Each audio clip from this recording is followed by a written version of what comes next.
Hello. Muted? No, open up. Hi, everybody. Oh, my spaces. I just saw you last night. The same time yesterday, whatever that time will be in your in your case. Very nice to see you all. Ola, are you okay with the translation? Those of you who do not need a translation, go to the English channel, please.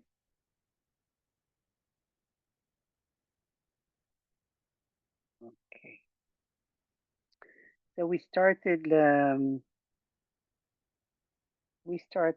yesterday. We were doing the Zoom class of Tantra, and there were people who said that they were registered through the forum and did not receive invitation, which I'm not sure. I know that Jen was doing that, but Jen has retired, and to be honest, I'm not sure who is doing that now. Who is doing now the? So I'll make sure that for next time I'll try to find out. It's not only for the class, for the Tantra class, but also going forward, that Lamalina is coming back from India to the US, so she might start doing the Zoom again. So I would just want to make sure we just a trial. Like yesterday, Neonda said to me, "I don't remember how we do things. So for so long I didn't do that. So we were doing a lot of trial and we were trying to see what's going on. We're really looking forward to Lamalina to come back to the Zoom group. Um, we miss her dearly. So there is also an announcement with regard to issues that I talked about it yesterday, but I'll just mention it today as well. Lamalina is doing fine, but because everybody got worried because of we started to initiate the long life ceremony, and we need to know that from a tantric point of view, from the teacher-student relationship, this is a customary in the Tibetan Buddhism. It's not something that you do only when your teacher is sick or, I don't know, something happened to them. So basically, what we were doing one fire puja. We initiated one fire puja with Lama Tupten. He is a very nice Lama in India, and with some nuns that they were doing the puja of the Medicine Buddha puja for her long life. So, and also now what we're trying to arrange is that Lama Tupten will do that with the monks in the Nyingma monastery on one hand, and on the other hand, he will continue to do that in a more private place like he did a few days ago with the nuns and students that participate.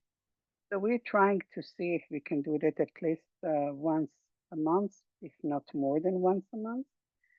So if you want to help sponsoring that, first of all, I want you to remember that this is something that we project. I mean, from understanding of karma point of view, we project our lama continue to live. So if we are in the mindset of wishing her to continue to live, that will be the case in our projection, right? Um, so this is also a mindset that contribute to that. And another angle is that if you want to help sponsor all those. Um, are we recording? Okay. Sponsor all those long life pujas. So Lela is organizing and collecting all the money. She asked not to send her via PayPal, although I gave the PayPal because she's overflowing with that. So if you want, please write her. She is on the Vajra World group, so please write her either via mail, and she will give you the Western Union Bank account so you can do the transfer direct, so she can withdraw the money and give it directly to the monastery and Lama Tupten. You might ask yourself why this has to be sponsored, right? Because we just do something. And I asked myself back then, a few years ago, also, why we need to sponsor for money wise a practice that we made. So it's again, it's customary that while you're doing puja for long life for a certain teacher, but it can also be for a person. You can also ask the monastery to do that. So it's involved with the fact that they're buying a lot of food. They put it on the altar. They're doing the puja for a few hours. The food is absorbed with all the um, blessing and all the mantras and everything accumulated there. And then it's been distributed to the monks. So this is a way to support the monks. And it's not only food, it's also money. So meaning that you give the money to the monastery or to the Matupten, and he is distributing that to the monks and nuns. And actually, they live, that's the way they live. It's also supported the nunnery or the monastery. So that's why sponsorship needed. It's not that much money, but we are many students, so we can collect that and just So just write to Lela. She'll give you the all the information about the Western Union Bank. Transfer that to her. If you already send it to her PayPal, that's okay. She will transfer that, but please try not to do that. Okay. If you don't have any choice, you can use that, but otherwise use the Western Bank. So no need to worry, okay? Because I received many students that were saying what's going on, why we're doing the long life fairs, and also um, I saw many reaction into the Facebook with regard to the announcement of the long life. So Lamanina is doing fine and she's okay. Okay. Now, with regard to what are the pujas that are being made? Usually, they're doing the long life puja with the white Torah, because this is the white is purification, and if there is some kind of an obstacle, we want to purify that, or with the medicine Buddha if there might be any illness.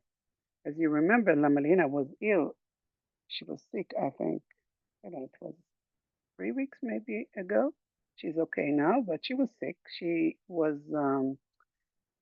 communicated it with us, so this is okay to talk about it. But she's okay now. And so what will happen now that I want to continue with the class of the teacher student, because I received some mails and some people got a little bit confused because of the issues that I brought up. Remember, this is not a classical class of Tantra. This is the psychology of Tantra. Okay, so we do have uh, a perspective of the Westerner psychology in our teachings here. Again, assuming that you are all here tantrikas and you know most of the things that has to do with tantra, you know how the role of the teacher has been perceived in the tantric practices. But I do want to tackle those issues because I think from all psychological issues that has to do with the tantra, the student-teacher relationship is the most, um, I would say,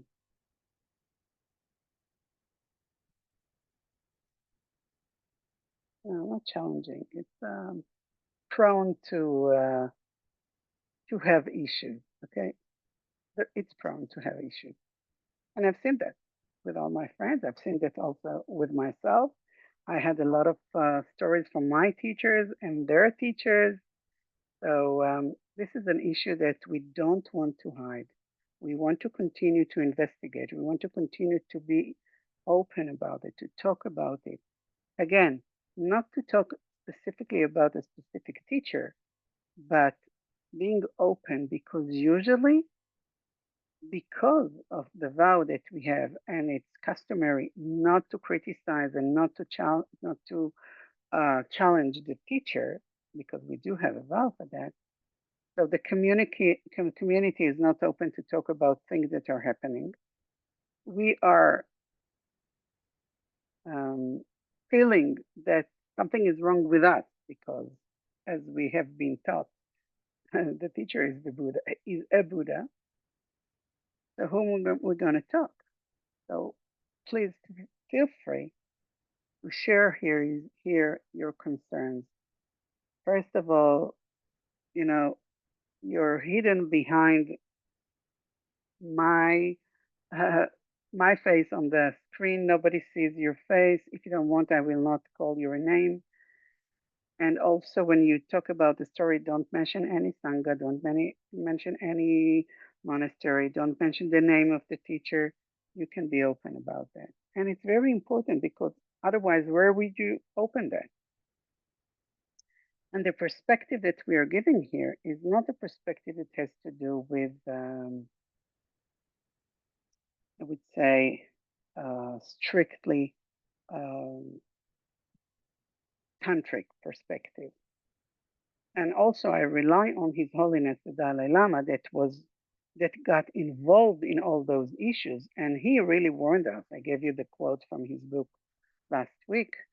If you want, I can try to bring it again today. But we need to know that we are not alone here. Okay, so don't feel embarrassed or not right about it. But I forgot to do um, the refuge prayer, and I want to do the refuge prayer today.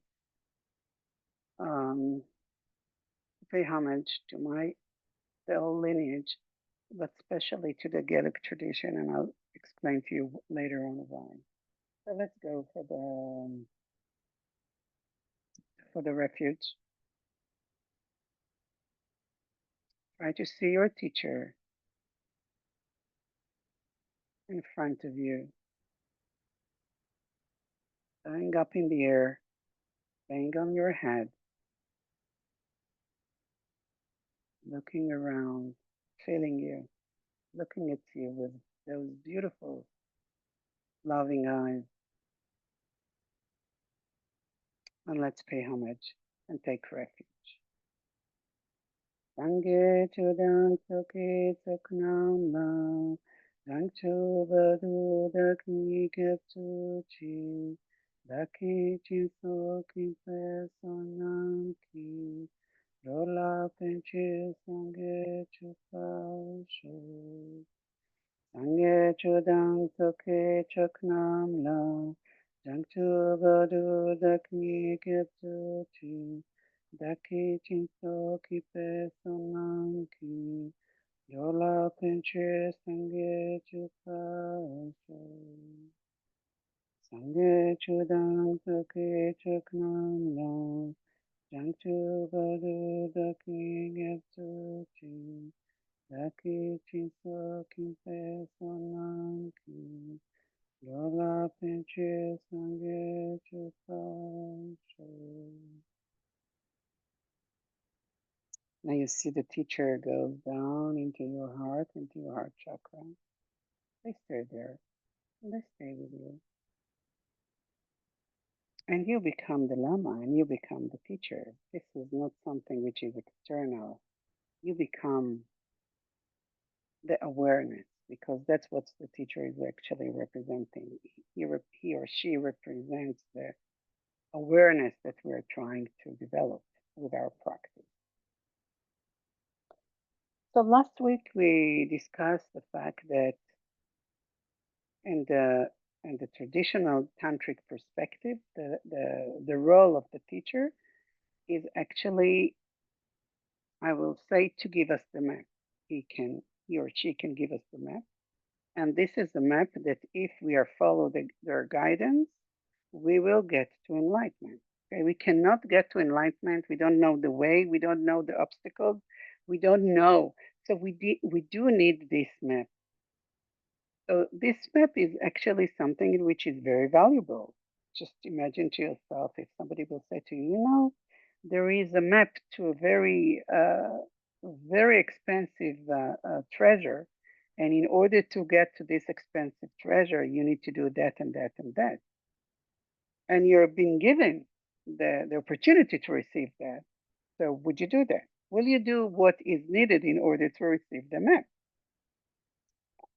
Think about yourself when you were a child and you had somebody gave you a map and you thought that you, I don't know, pirates or something, and you were going to look for the treasure, right? So is there a better treasure than getting enlightened?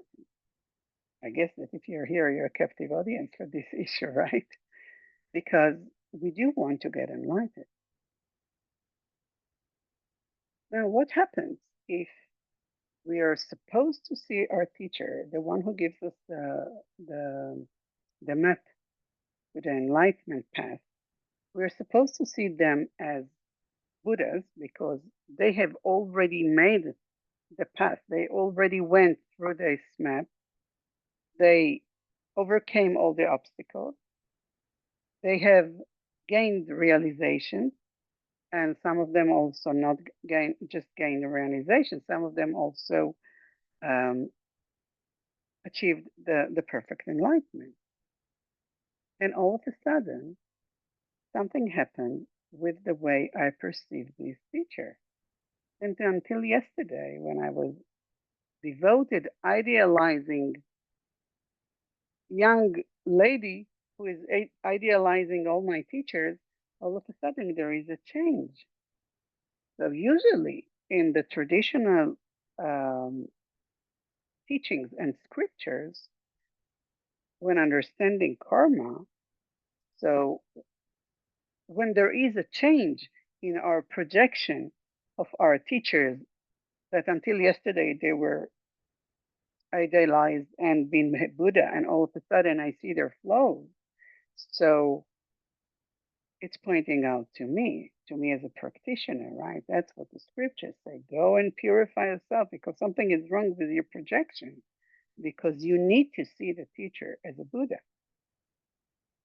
But that was uh, more of the tradition. Nowadays, when we have more and more Westerners as a teachers, and not only that, but also the Tibetan teachers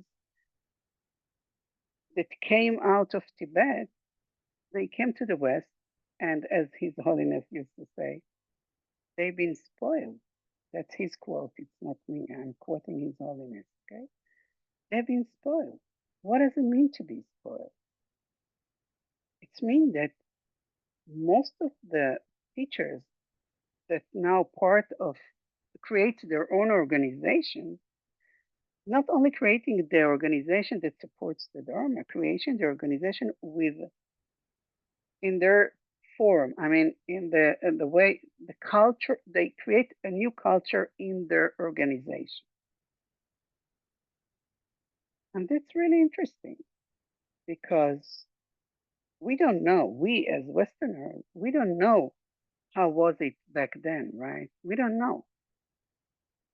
How was it in Tibet? How was it in India? How is it now in Tibet or in India? It's different. Okay. So I just want to share with you a story that Lamalina, maybe some of you heard that. Excuse me for not remembering when and in which class um, she talked about it.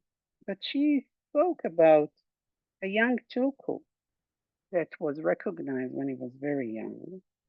And during his, you know, getting older and becoming even adolescent and even after that, what happened is that he developed a lot of psychological issues. But he's a Tulku, right? He is a Rinpoche, right? So how do I need, I'm as a Westerner that's coming, how do I need to know? Every Rinpoche is what? Is a Buddha? How do I need to look at that? And Lamalina is emphasizing that again and again and again. Separate between the Dharma and the personality. She also refers that to herself, right? Because what are you expecting from the from the teacher? Let's go to my previous example, like that this teacher is giving you the map to enlightenment. Okay. Now you have the map. He's also instructing you when you get here, go there, go up, go down. In this way, turn left, here, turn right. Do whatever is needed in the while giving you the initiation, the lung, the tree, all those three that we needed in the tantric tradition. But now I'm going along the way. I'm going with the map. I'm going along the way. Now, who am I on this path? Do I rely on the teacher? So I need to be very close to him, right? And as Lamalina said, if you're getting too close, you're going to be burned. It's the metaphor of the fire pot, right? If you're going to get too close to the fire, you're going to get burned. If you're getting too far away from the fire, you're going to get cold. Who is the one who is deciding what is too close and what is too far? It's only you who sense if you're getting burned or you're getting cold, right? And there comes the role of the Sangha. Well, actually, from the Western psychology point of view, it's not the role of the Sangha. It's the role of the peers. Okay, I want to separate that for the sake of the explanation. As you remember, when you went to kindergarten and then you went to first class and maybe high school and maybe university, your peers and the environment that you had a very large influence on your life.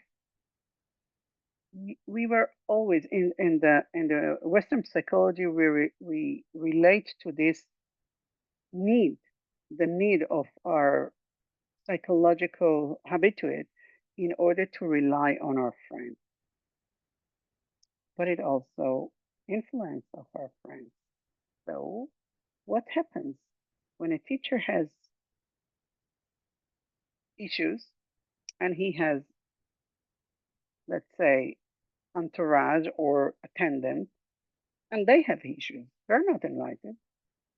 And now, who are you going to rely on? If you're getting too close to the teacher, most probably a Guamoga city will come up and a lot of people will bring a lot of jealousy and competition because, it's like brothers and sisters. It's like students in a class.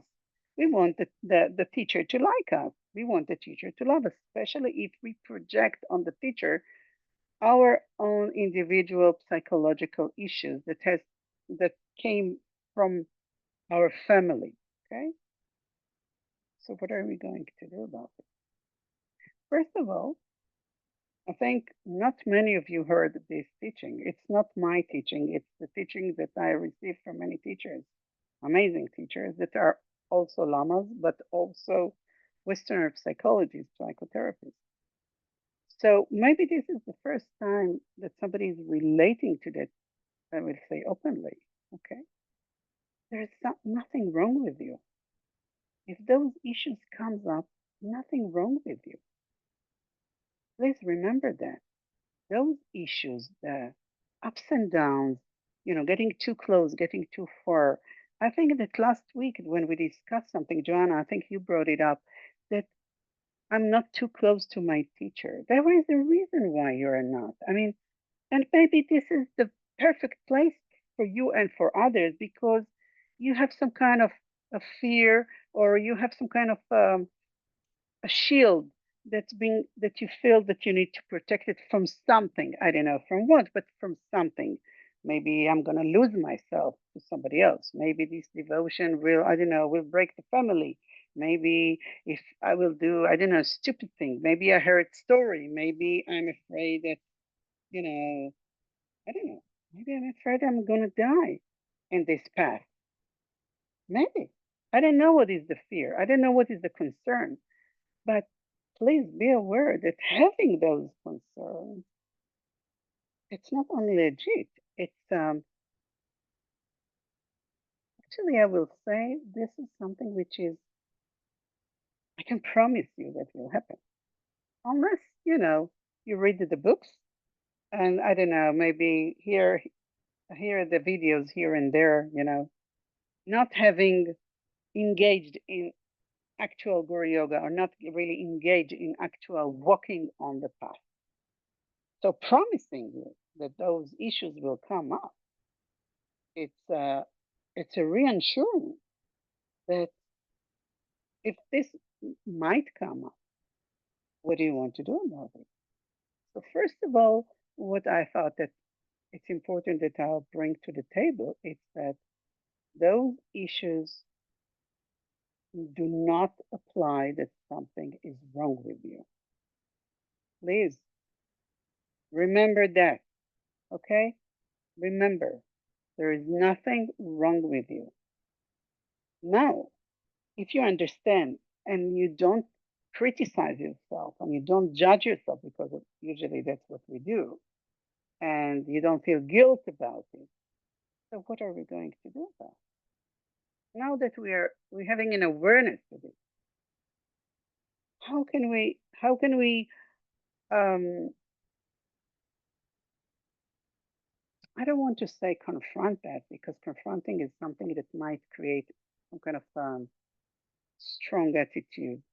Sometimes it's needed something else. How I'm going to face it?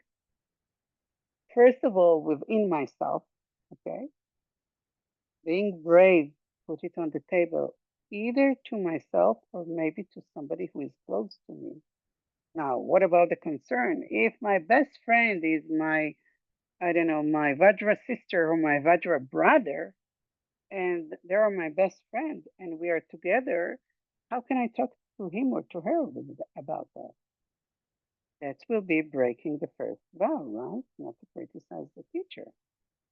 Or the second vow, not to criticize the Dharma brothers and sisters. So with whom should I talk? I faced this issue many years ago. I faced this issue. I couldn't talk with my peers. I couldn't talk with my Vajra brother and sisters about issues that came up in my life. Okay, those were my life. I tried to go to psychotherapist that I knew that he is a Dharma practitioner here in Israel. After a few meetings, I could see that I cannot talk about that, not because he was not willing to hear, but he was not a tantrika. He didn't understand those concerns that I had with regard to the vows. He didn't understand the concern that I had with regard to, the teachings that I had, that something wrong will happen to me, something bad will happen to me if I'll talk about it. So with whom should I talk? With whom should you talk? If you understand that this is not a gossip, this is not a criticism because you want to criticize. It's something that you're dealing with. And like Lamalina said, it's an I statement. It's my issue. It's not pointing a finger to them. They are like that and that and that and that. That's not the issue. They are not anything like what we think because somebody else is perceiving them differently. So if you understand a little bit of emptiness, you can understand that they are not from their own side, they are not that or that, right? Maybe I should bring my pen again. This is one of my great teachers that brought this understanding of emptiness to the West. And just think, I'm going to go and demonstrate it with the pen, but think about it as a teacher, okay? So I'll ask you, what is it? Most of you would say pen, right? A pen. Now, if a dog will come in, what is it for the dog? Some of you will say it's a toy, it's a chew toy. So what is it? A pen? or a chew toy. So all of a sudden, until now, the pen was a pen from its own side, a very objectively, pen, strong pen. And all of a sudden, it's not a pen anymore. It can be either a pen or a chew toy, which means that from its own side, it's not a pen. It depends on the eye of the beholder, right? Who is the one who is projecting this item?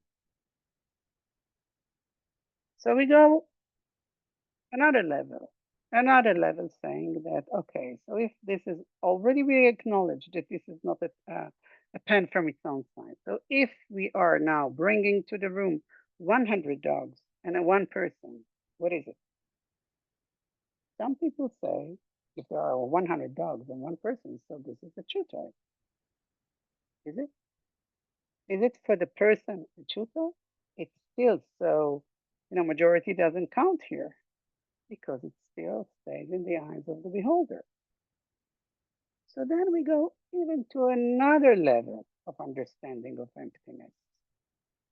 If I put that here, and all the dogs goes out from the room, and all the people goes out, what is?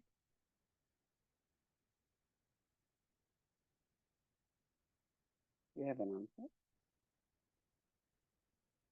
Does the answer? It depends on it's in the eye of the beholder change,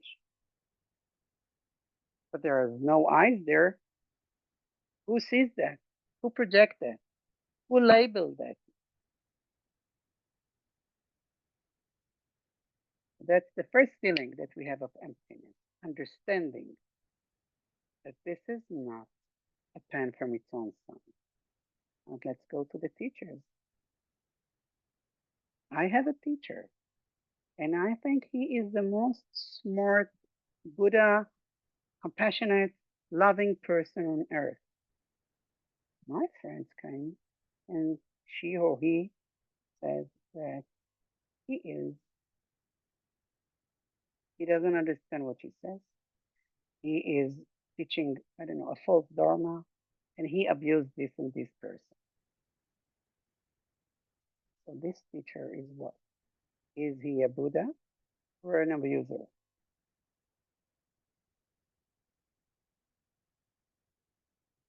The teachings on emptiness about the pen is very relative, very easy to understand, right? I'm talking about the teacher. I can bring it also on your boss, right? If I have a boss that I think that he is amazing and my friends thinking he is an asshole, what is he? Is he an asshole or amazing? Is he Buddha or abuser? The teaching on emptiness does not change when we talk about teachers, or we speak about bosses, or we speak about pens, or about everything. So that's why goes the statement, the I statement. I perceive my boss as smart, amazing guy. Am I intolerant to the fact that my friend is perceiving him as an asshole? Or I'm trying to convince her otherwise, her or him. What happens that we have this uh, conflict of seeing things differently?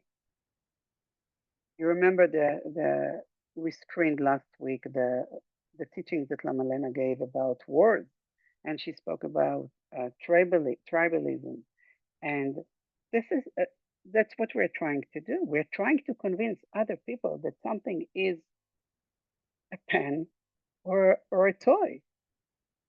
But is it a pen or a toy? It depends on the eye of the beholder. That's why my perspective is not, uh, there is no objective truth from its own side. And this is very important for us to understand when we talk about the teacher, especially when we speak about the personality of the teacher. Maybe I perceive him this way and somebody else perceives him differently. So if I'll try to convince, for example, somebody that his teacher is, I don't know, not a qualified teacher or not a genuine teacher, what am I doing to this guy with regard to his map to enlightenment? This teacher is his guiding tour, nobody else. That's he perceived him as a teacher. What I'm doing when I'm trying to convince somebody else that he is wrong. And that comes the second vow, which regards to the Vajrasa sister and brothers. What happens when people are trying, I don't know, to create coalition, right? It's not only in politics. It's also in every organization, in every family, in every gathering of two people and more, there is a tendency to be right. I'm right. This is a pen. You can't convince me otherwise. I'm right. So I'll try now to convince you that this is a pen. What happens if I'm not trying to convince you? You become an enemy. And that's what happens in different sanghas with regard to the attendance or regarding to our peers. And again, what I'm trying to tell you that if you understand things from an emptiness point of view, and this is very important, that's why I started today with the Gaelic tradition prayer, because this is a very, I will say,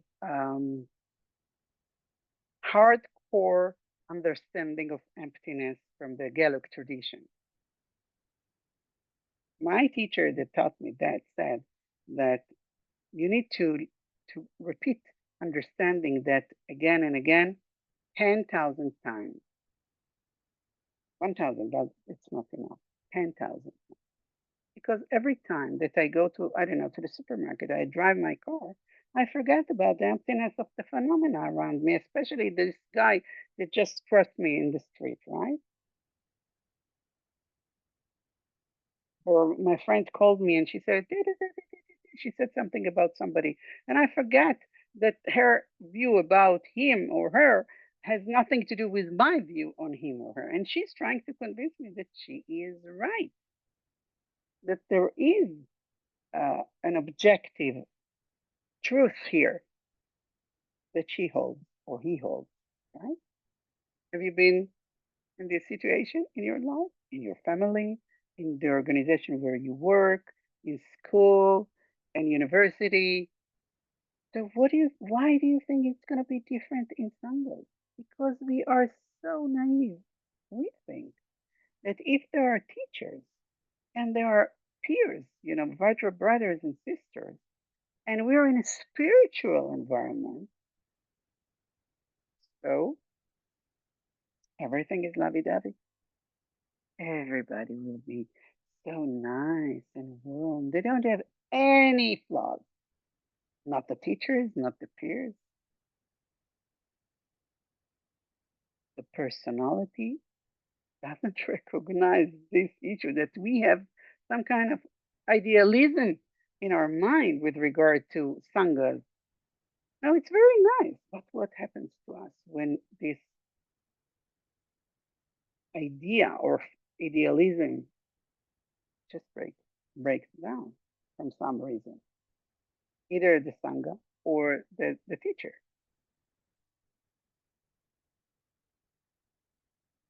So don't feel bad when this happens to you. But on the other hand, don't try to be right. Don't try to hold your view now and to try to convince others that you're right.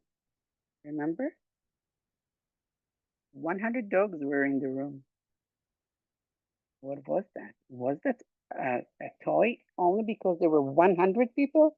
They said, but everybody is saying 100 dogs perceive that as a toy, and one person will perceive that as a pen. this saying, but everybody's saying has nothing to do with your spiritual path because you received the map.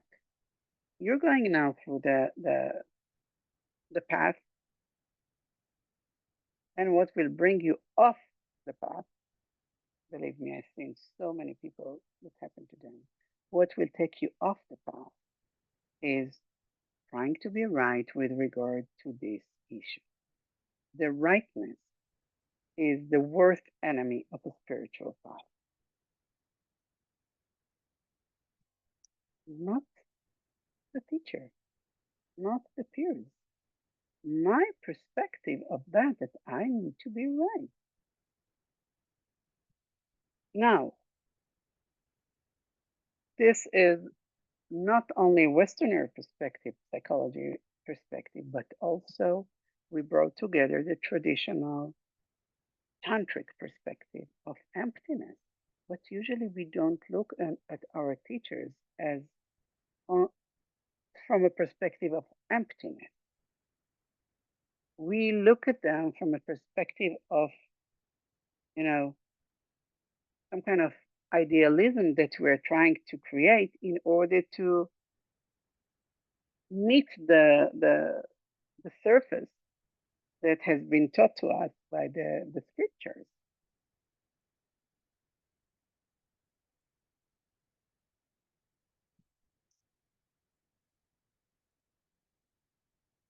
So,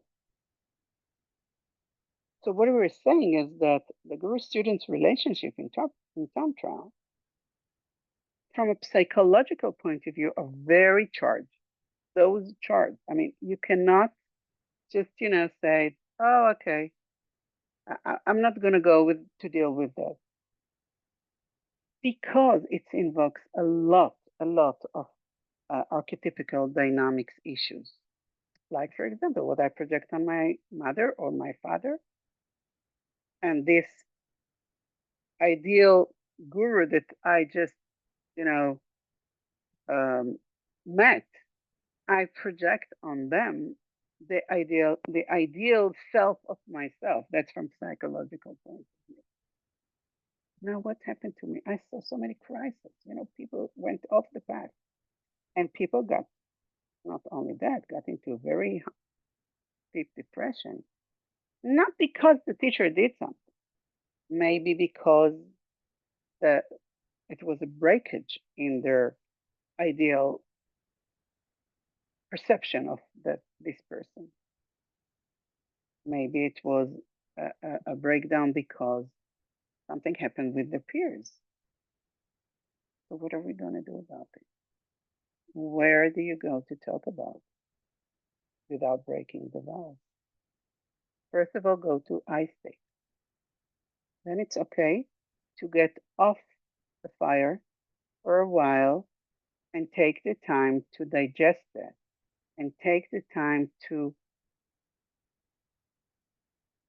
um, not only digesting but also transforming the understanding, working a lot with the emptiness of the teachers or the peers in your sangha. And it might take time. And then do whatever the Dalai Lama is always saying to people who has this breakage with their teachers or with the sangha. Move on. That's his word. Move on. Don't try to stay there and to fix it. It's not going to work. Remember, others perceiving their teachers and peers differently. Move on. And there is a reason why the advice of His Holiness is to move on. Because he doesn't want to lose. In the first place, if we have been encountered with tantric teacher, it's not because of the teacher, it's because we have those seeds from previous life. This teacher just, came and watered those seeds. I'm not trying to minimize the importance of that, but that's what was their role. It's amazing.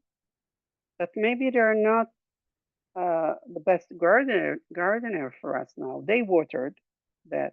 They the seeds start to bloom, but maybe now we need a different gardener to bring this uh, to a certain bloom. It's okay. I don't feel guilt about it. Well, you know me now. How do I feel about guilt? Not in my school.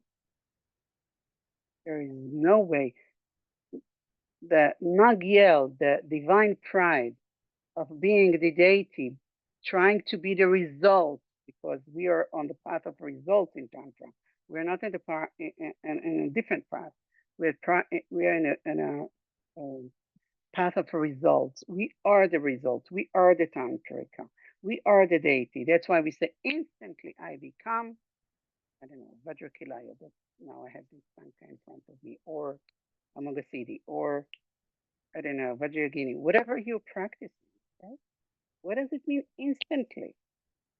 It's in within me. I don't need go now to go to the stage or behind the stage to put the custom on and then to learn the script, the sadhana, and then to go to the stage and practice that and the rehearsal again and again and again. I did it that already in the generation stage, right?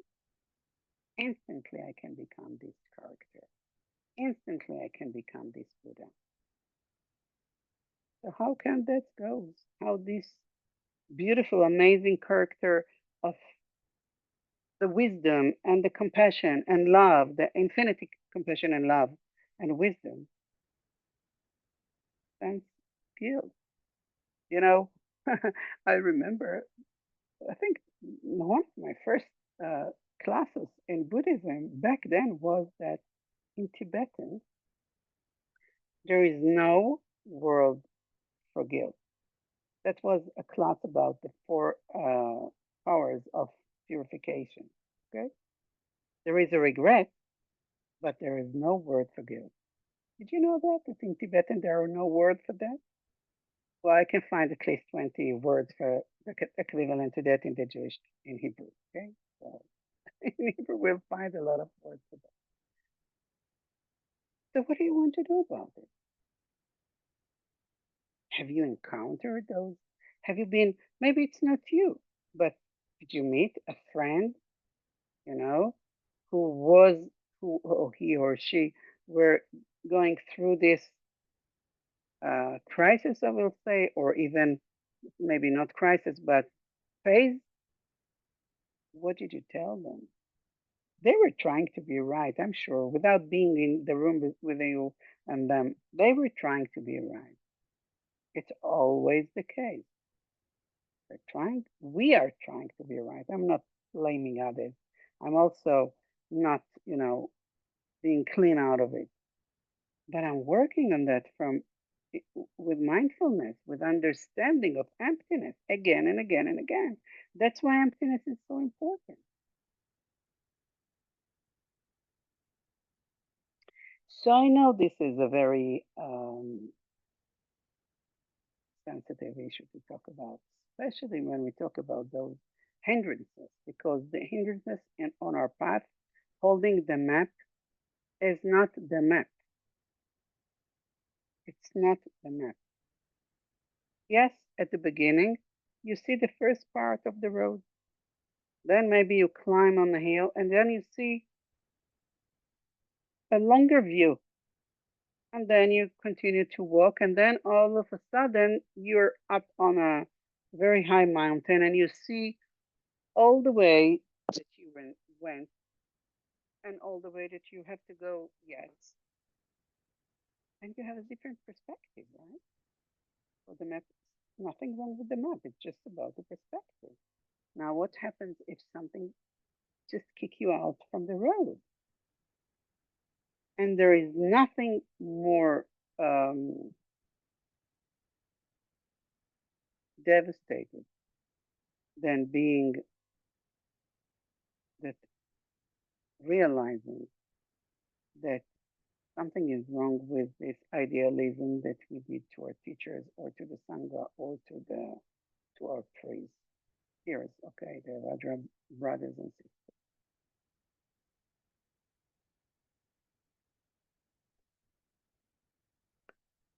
So what I'm trying to say that if we understand that, what we call a healthy relationship between students and a teacher, we must have a healthy perspective. This is a healthy emptiness is a healthy perspective because otherwise we will start to blame ourselves. Well, I myself starting to feel guilt. Starting to feel guilt, we can either go to depression or just uh, leave the road, leave the mat. We said, okay, this road is not for me. This path is not for me. Why? So mutual respect between the teacher and a student is something that is very important. And we want to have a balanced critical awareness. It's not critic the teacher. It's critical awareness. You understand the difference? It's a very important understanding of the difference. And also we want to understand the balance between the dharma that we are receiving, which is the map, and the personality, which is, you know, if the guy give, if the tourist guy, you know, having, I don't know, bad jokes because, I had a teacher that he all the time had a bad jokes about, you know, what is, oh, let's see, bad jokes, very chauvinist jokes about women, especially very dirty jokes. Okay, but he was very qualified in understanding a lot of issues with regard to that.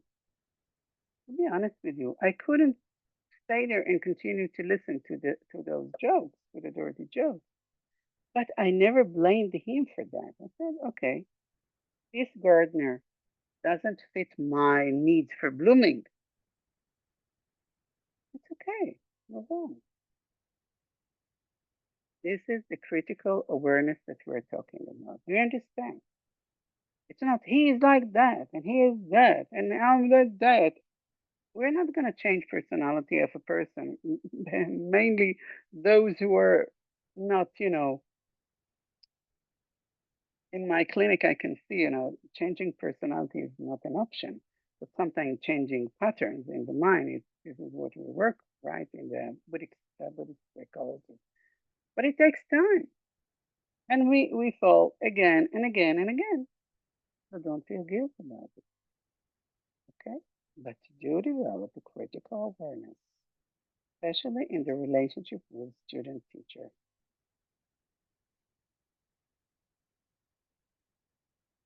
Okay, so we still have some time. If somebody has questions or want to share something, remember, not not telling the name of the teacher, not giving any, I don't know, characteristic that we might say there. Yes, Joanna, unmute yourself. I wanted to talk about what you had mentioned yesterday about if the student breaks their samaya, it actually hurts the teacher, which I had not realized before. And how do we fix that? If we have, like, I've sometimes gathered too much work and put a sadhana aside, which maybe should have been done daily. How do I repair that samaya? So I want to say something about Samaya. I also mentioned that yesterday that actually what happens is that nowadays many lamas, many teachers do not give samayas, do not give commitments anymore because what happened is that um, they know that breaking the samaya might hurt them. On one hand, the one who loses from that, as I said yesterday, is us as students. I mean, if a teacher doesn't give you a commitment, let's say to say 100,000 mantra, will you do that? No. Who is the one who is not walking on the path without doing the 100,000 mantras? You or the teacher? He already did the 100,000 mantras, right? So Some people saying that it's out of compassion because they don't want the student to break the commitment, the samaya. Some other are saying that it's out of kind of a selfishness of the teacher because they know that if the student's going to break the samaya, their nimanakaya, which is the body, will get hurt. So that's in general what we're talking about when we talk about samaya. About clearing the samaya. First of all, I think that I mentioned that in every class I give, before you take initiation from any lama, make sure that you know what are the commitments that goes with this initiation. Because commitment is a samaya. And if you're not going to work on this, just, you know, you're going to break the samaya. Now, what happens if you have too much work or something happens in your life and you took a commitment? Let's say that the teacher said you need to do the sadhana every day. Let's say that you had this commitment from a lama and you can't do it. So there are many ways to, let's say, to repair that. Okay. First of all, doing the sadhana, we have some kind of a thought, or I don't know, some kind of fantasy that sitting on the cushion and doing 2 hours of the sadhana, this is doing the sadhana. And then I think that I told you guys yesterday in the Tantra class that you can do it instantly. You can say, oh, I go to refuge to Buddhist Dharma Sangha. I wish that all the creatures will be happy. And instantly, Om Sava Shuddha Sarvadharma Sava Shuddha Hong, this meaning, I understand emptiness. From emptiness, I goes up as the deity. And then you do maybe 7 mantras or 3 mantras, okay, as a commitment. Did you do the sadhana? Yes, you did. And I think that for that, because what I just showed you, I don't know, maybe it takes, I don't know, 2 or 3 minutes. Sometimes, I'll be honest with you guys, sometimes when I overload with a lot of things, and usually I overload with a lot of things that has to do with Dharma, but this is not excuse to break the samayas that I have.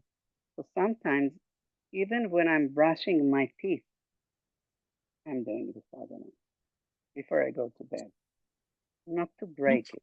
Is it okay to do that while you're brushing your teeth? Well, is it better than not doing that at all? Yes. So again, don't go to the guilt. Of course, when you do mantras or when you do that, by the end of whatever you're doing, there is always the possibility to do 1 or 3 mantras of Vajrasattva. That's, purifies everything. Okay. Now, if you're going to do that forever, so it's like, walking on the path and then deciding to stay in one, I don't know, one corner of the street that you're there and, looking at the path or looking at the mat from time to time, but you're still there. You're not walking the path. If you're going to do that for, I don't know, for a week, for 2 months, for a year, it's okay. If you need that. But you're going to look at the map every day. How do you look at the map every day? You do like I just did the sadhana. This is a way to do the sadhana.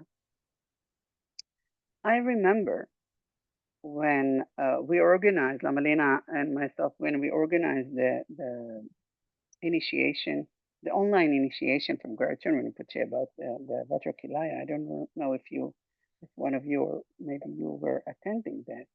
So, of course, if you know the Vajrakilaya, the long sadhana of Vajrakilaya, it takes about 1 hour and 20 minutes, 1 hour and 35 minutes, especially if you sing it, not going through that, the long sadhana.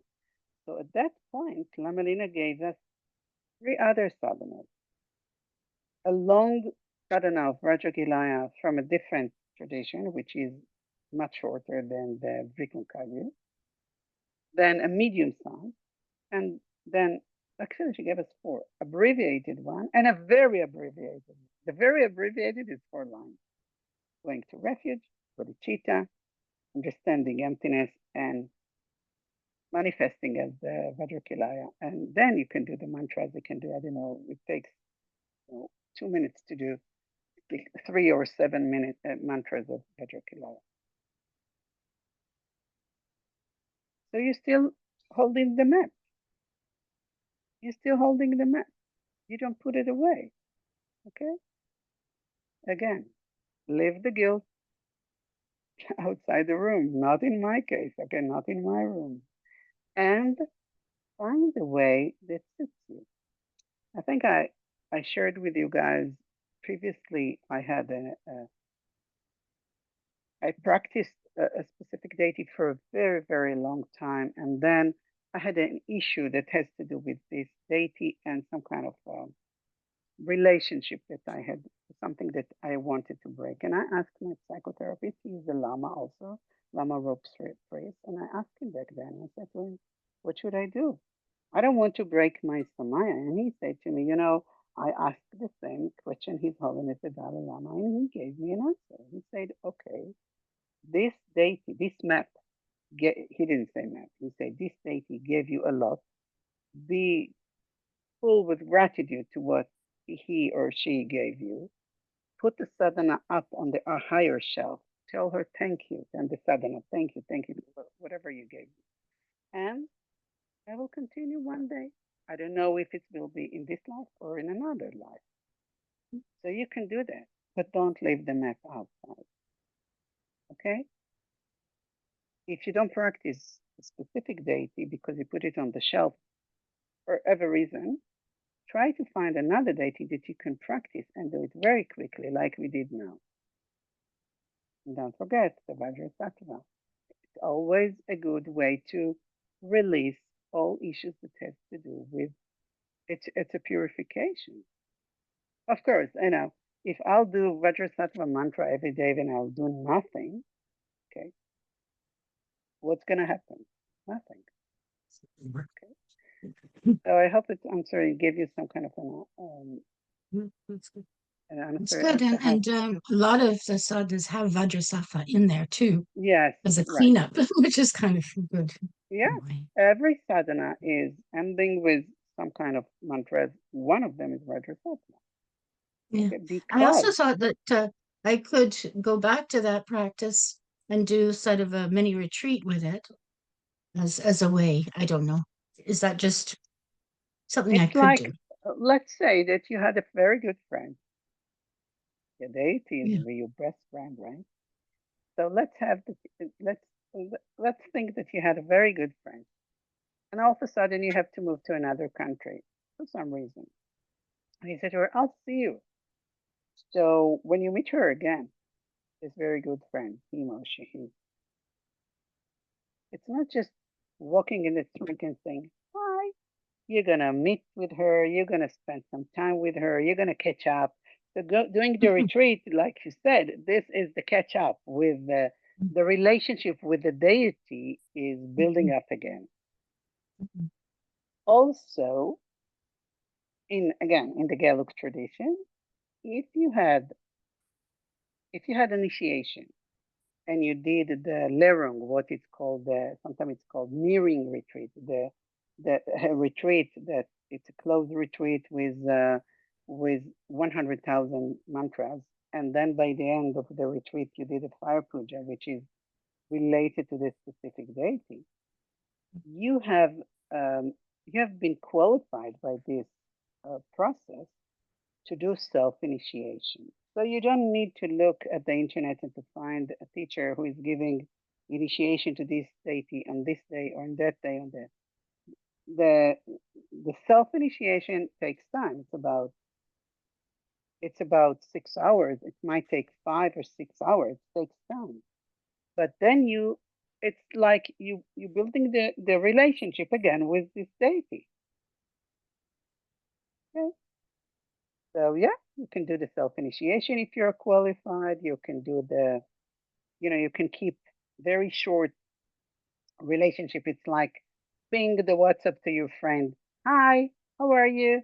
The quick that we did. Hi, how are you? Thinking about you. Bye. Sending the heart.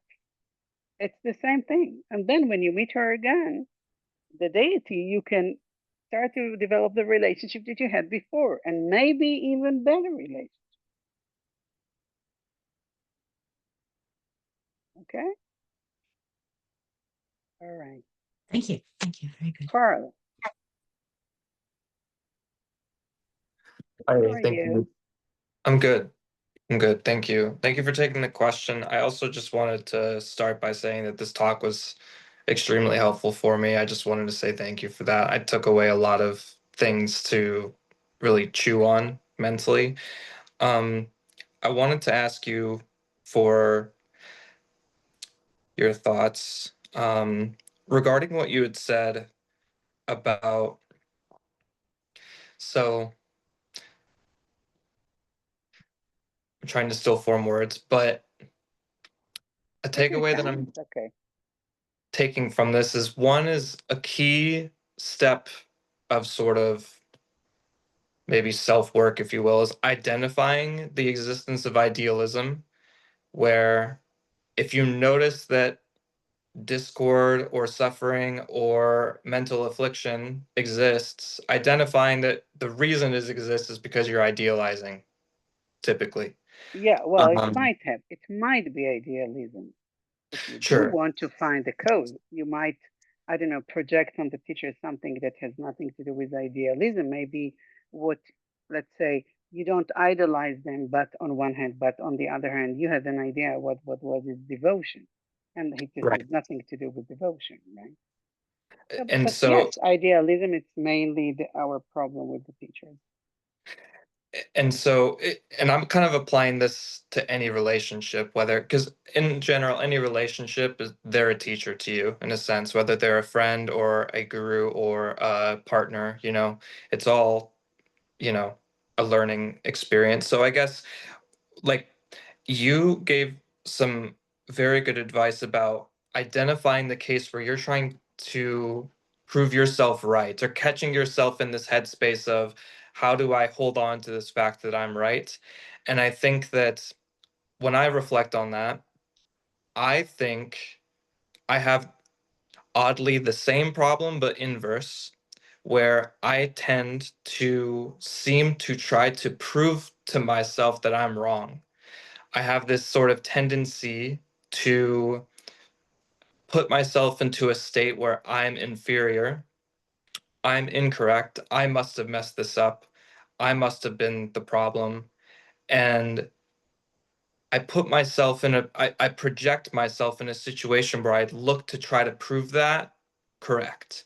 So it's almost like I am trying to prove myself that I'm right about being wrong. I'm right about being the problem. I'm right about being incorrect or messing this up. And so, I Isn't guess, it the same? Isn't it the same issue? And isn't right, it still trying to be right? Even trying to be right with regard to being wrong. Still trying to be right, right? absolutely. And I think the key point of advice that you said is, if you identify idealism, break it down. And I think that when I reflect on that point of advice, I feel like I'm really talented at that. And I almost wonder if, like, is it the right question to be asking how to build myself up, if that I makes think, sense? yeah. I think that few classes, I mean, I don't remember which one of the classes we discussed this. Excuse me for not remembering because I have so many issues around here. So we discussed something that has to do with the ego. Now we think, for example, if I'll relate to what you were saying, I've seen so many students and so many teachers teaching us from an emptiness point of view, okay? That if you project something on your teacher, so this is your projection, which is true, okay? We know that, okay? We know now that very well. But if you project on your teacher, let's say, for example, that they are, I don't know, abuser, okay? Or, no, I don't know, that they are very arrogant, okay? And what you see is that, oh, okay, so this is a projection of me as being an arrogant, okay? So I need to work on myself not being an arrogant. I've seen so many teachings that has to do with that. It might be right from a projection, okay, what we call in the psychology, we call the transfer, okay, it's transference. But you don't want to break your ego. You want to strengthen your ego. Okay, don't try to break your ego. It's not going to work, breaking the ego. So when you say, I want to strengthen myself, what do you mean by that? Tell yourself that you're right. Tell yourself that you're wrong. Tell yourself that you're inferior. Tell yourself that you are superior. What does it mean, strengthen yourself? I think that each one of us really knows where we are in terms of, let's say, our pros and cons. Okay, we do know. Okay, if we really dive in honestly, humbly, we really know what are our cons and pros, what our strengths and what are flaws. We know that. The problem is that we do not want to face it because we had some kind of an issue when we were young that somebody told us, if you're a bad boy or you're a bad girl or something like that, you felt very bad, so you don't want to go and face that. Maybe we also have some traumas within ourselves. We don't know. So the best thing to do is, you know, it's really funny, but I think that every tantrika needs to go to a psychotherapist, not because something wrong with them, just to get off the road all those issues that we have with ourselves. And now I'm not taking patients. Okay, I'm not doing any advocating to that. I'm not taking any patients. So don't try to me about that. But find a very good psychotherapist in your place and work on those issues. Simultaneously, try to work on the Tantra. Many of us, many of us came to the spiritual path because we thought that we will become better through the spiritual path. This is not going to happen. Yes, we can develop more compassionate mind. We can develop more love. We can develop more wisdom. But if we still have personal issues that has to do with our psyche, Tantra will not heal that. You understand that? Don't idealize the Tantra as well or the Dharma. It's not um, a convenient psychotherapy. Tantra is a path that has a very um, specific aim. And that's why we see lamas that realize and has a very high realization that has psychological issues. That's why we see them like that. Because it hasn't been fixed in the Tantra. Okay? I'm sorry if I gave you the wrong answer or something that you didn't wish for, but I think it's for the best. No, I see that we are running out of time, so I want to go to Richard. We'll do, I see a few hands, so we'll do it quickly. Okay, Richard? Yes.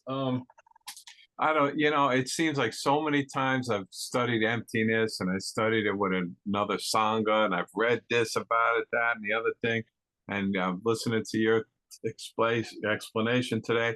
And I don't know if I just keep telling myself, but I don't seem that I can't get it for some reason. And like you were talking about, okay, the situation with the boss, right?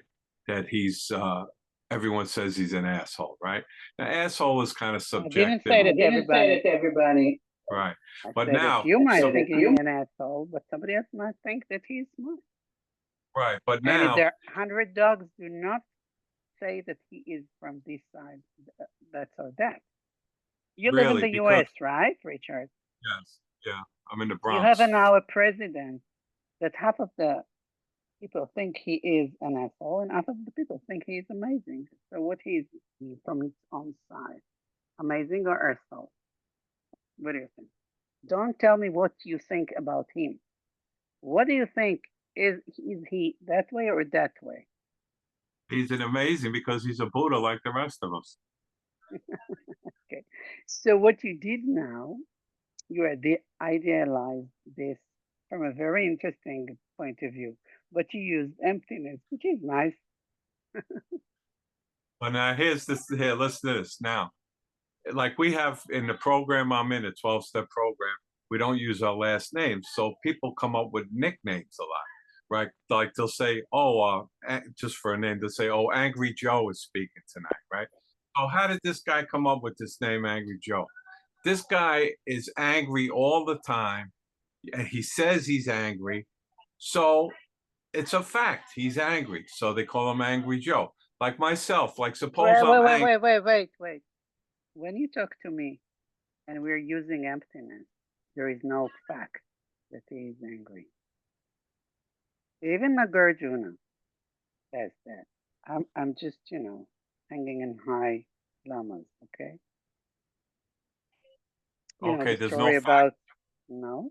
Okay, Is there because I'm is there is there an objective reality with regard to emptiness?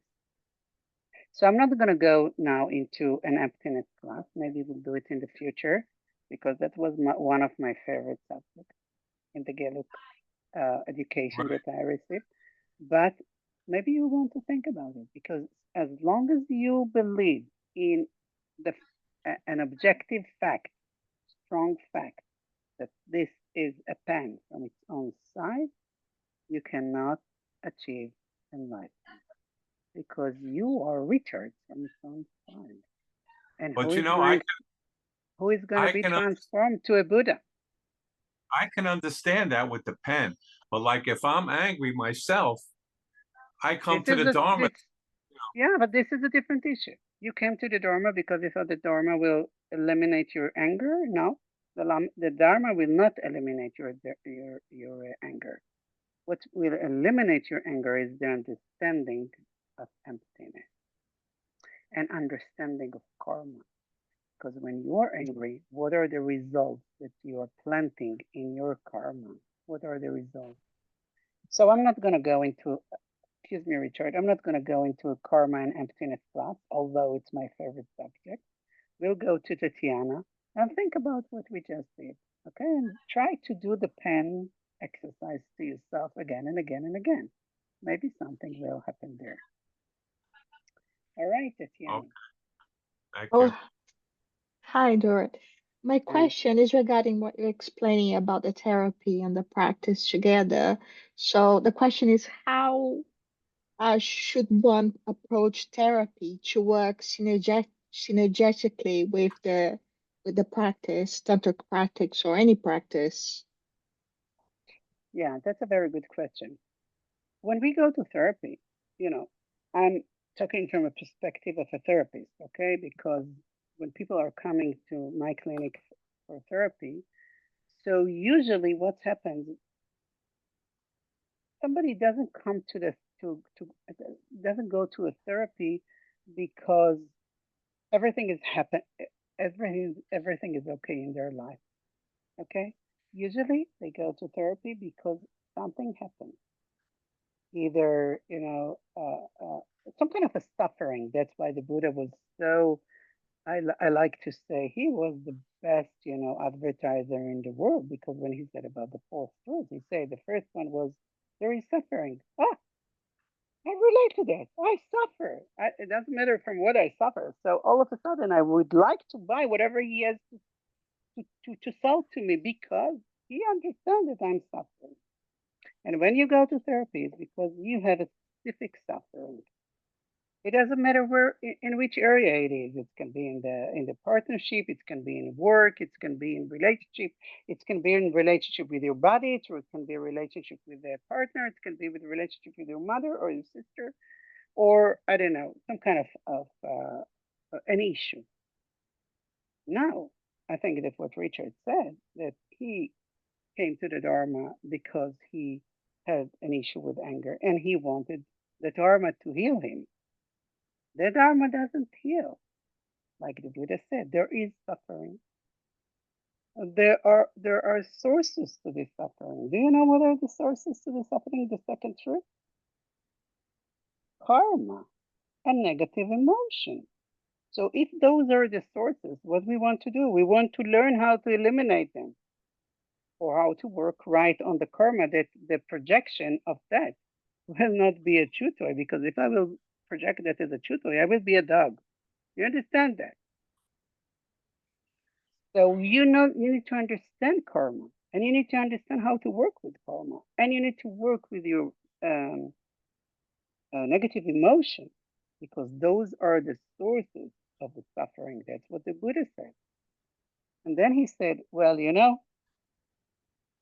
suffering can be ended. Again, as the best advertiser on earth. I can tell you, I can give you the map how to kill death. Those are the fourth noble truths, guys.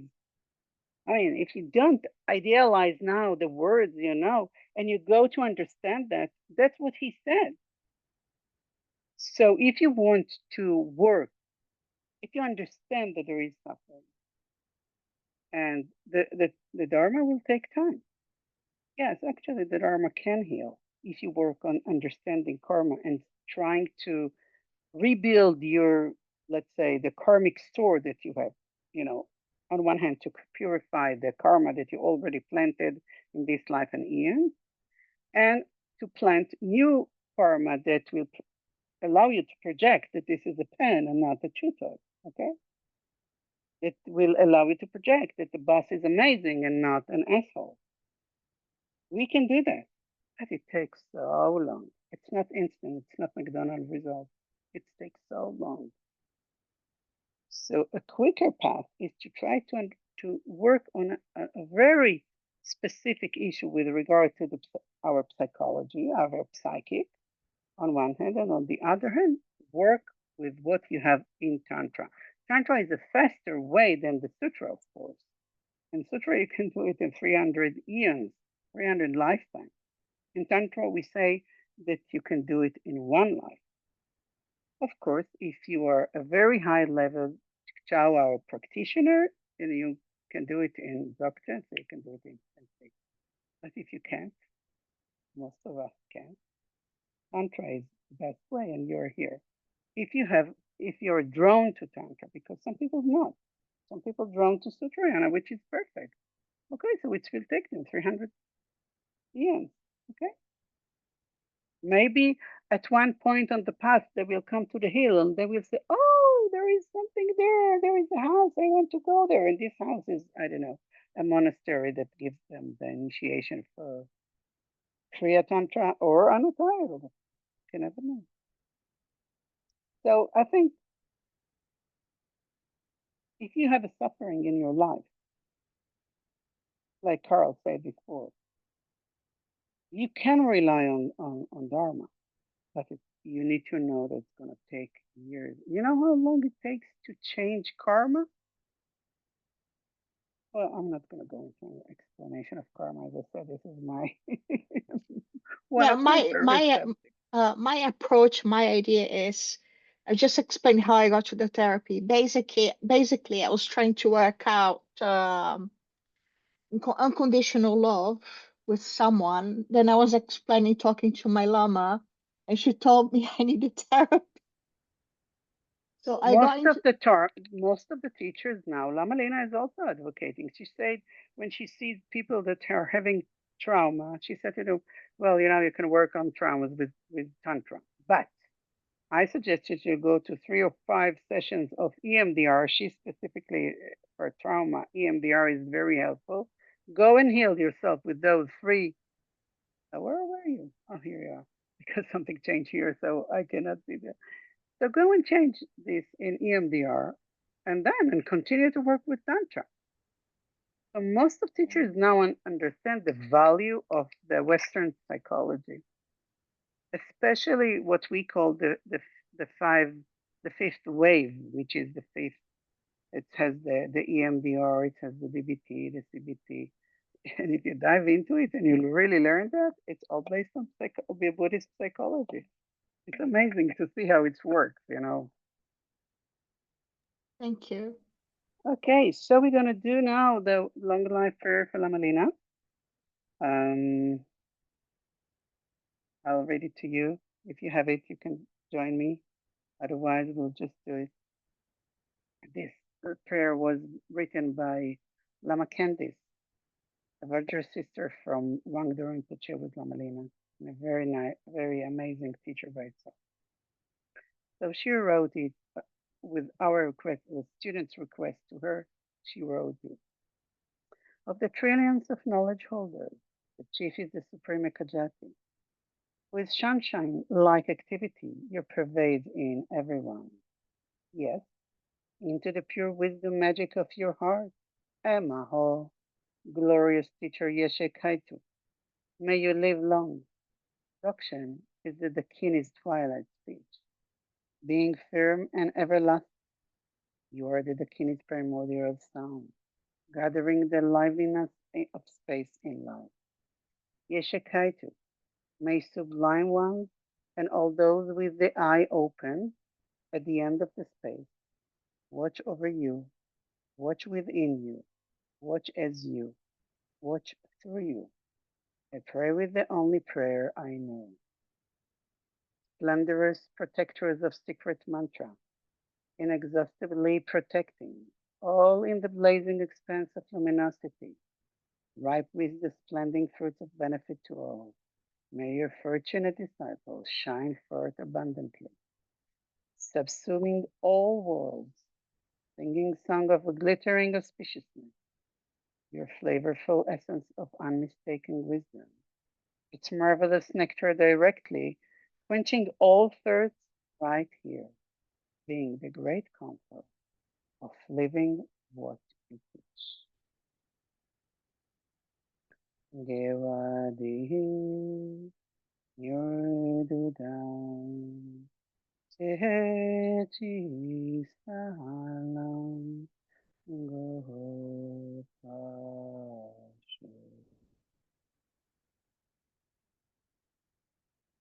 Bye, guys.